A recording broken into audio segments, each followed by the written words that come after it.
Reflexão da liturgia da palavra desta segunda-feira, dia 2 de julho, 13ª semana do tempo comum. Deus não tolera os crimes e atentados contra a vida, diz o profeta Amós na primeira leitura de hoje. Temos aqui uma das séries de oráculos de Javé, transmitida pelo profeta. Oráculo é uma espécie de alerta dada por Deus aos que violam a lei e desrespeitam a vida, aos que cometem crimes. Temos hoje muitos oráculos, mas poucos são percebidos e reconhecidos. O profeta Amós tem a missão de anunciar a vontade de Deus e denunciar as injustiças cometidas contra ele na pessoa de seus filhos, os justos, que eram vendidos por dinheiro, e os necessitados por um par de sandálias. Esse procedimento lembra algo muito familiar em nossa sociedade. Pessoas que se vendem por tão pouco, principalmente em época de eleição, ou em qualquer época do ano em que se negocia a vida como se ela fosse mercadoria. Mais indecente do que aqueles que se vendem são os que compram. A vida e seus derivados viraram uma espécie de produto. Valores como a ética, a moral e os bons costumes estão tão desvalorizados que podem ser comprados no mercado comum a preços irrisórios. À vista disso, os fracos são pisoteados, os pobres são esquecidos e a miséria legitimada com a sua face mais cruel, a violência. No campo da moral, as coisas ainda são piores. Amós cita uma situação, mas hoje podemos fazer uma lista infinda, uma pior que a outra.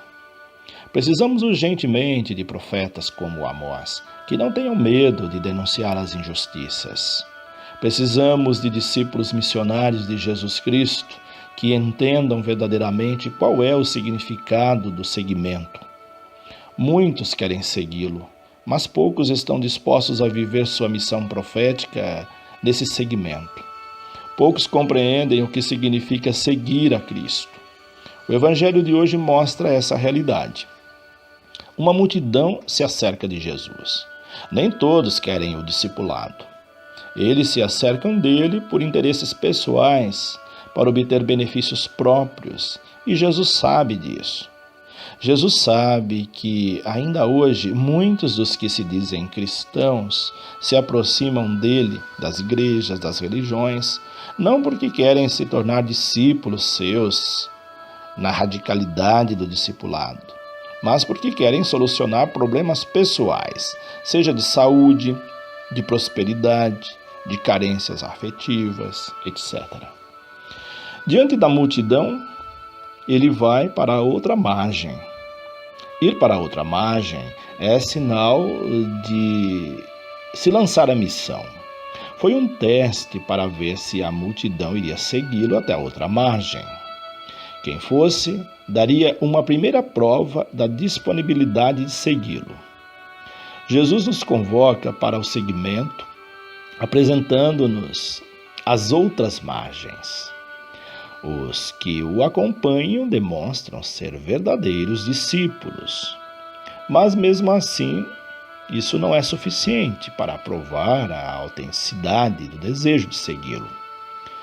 O mestre da lei disse a Jesus que o seguiria aonde quer que ele fosse. Esse homem não sabia o que estava dizendo. Ele tinha vontade de seguir Jesus, mas desconhecia os verdadeiros desafios desse seguimento. Jesus procura alertá-lo para que não o seguisse de modo equivocado. Jesus sempre nos alerta para que nosso seguimento não seja equivocado. Mesmo assim, há sempre os que não entendem ou entendem à sua maneira o seguimento.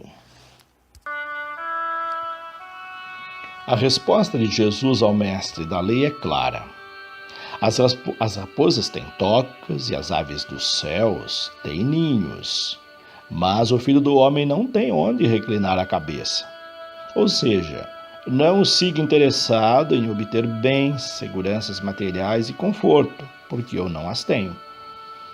Quem o segue deve segui-lo desinteressado dessas coisas. Uma religião que promete ascensão social, riquezas ou bens materiais não passa de enganação. Jesus não prometeu isso para seus discípulos. Pelo contrário, pediu que se desfizessem até dos seus maiores bens, que são os pais e os filhos, a família. É o que vimos no Evangelho de ontem e que hoje volta de outra maneira, na proposta de outro discípulo que diz que queria seguir Jesus para outra margem, mas queria primeiro enterrar seu pai. É uma atitude típica dos que querem primeiro resolver os seus problemas, fazer tudo o que lhe convier para depois se dedicar às coisas de Deus. Deus, que deveria ser o primeiro em nossa vida, acaba ficando por último. Quando não podemos fazer mais nada nessa vida, aí escolhemos segui-lo. Em sua infinita misericórdia, ele nos acolhe, mesmo que seja no último dia, mas sabemos que isso não é justo. Que o nosso seguimento comece agora e não depois de resolvermos todas as situações que nos cercam, depois de termos construído ou ajudado a construir as realidades e injustiças deste mundo.